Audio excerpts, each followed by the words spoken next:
Hi friends, welcome to my channel.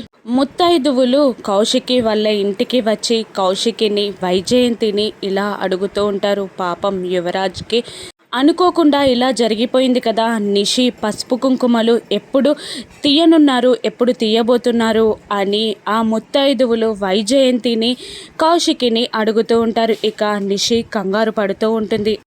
Kamalakar కూడా వైజయంతి నిజం ఎక్కడ చెప్పేస్తుందో అని కంగారు పడుతూ వైజయంతికి సైగ చేస్తూ ఉండేలోపే ఇక వైజయంతి లేదు, నిషి పసుపు కుంకుమలు తీయదు అని అరుస్తూ ఉంటుంది. ఇక కౌశికి చాలా షాక్ అవుతూ వైజయంతిని చూస్తూ ఉండగా ఇక జగదాత్రి ఇలా అడుగుతుంటుంది వైజయంతిని, ఏంటత్తయ్య నిషి పసుపు కుంకుమలు ఎందుకు తీయొద్దత్తయ్య అని అడగగానే ఇక వైజయంతి నోరు జారి, ఎందుకంటే నా కొడుకు యువరాజ్ బ్రతికే ఉన్నాడు కాబట్టి అనేస్తుంది. దాంతో జగదాత్రి, కౌశికి, కమలాకర్, నిషి, అక్కడున్న ముత్తైదులందరూ షాక్ అవుతూ ఉంటారు. ఇక యువరాజ్ని జగదాత్రి ఏ విధంగా పట్టుకొని ఉందో రాను ఎపిసోడ్స్లో చూద్దాం. Thank you for watching.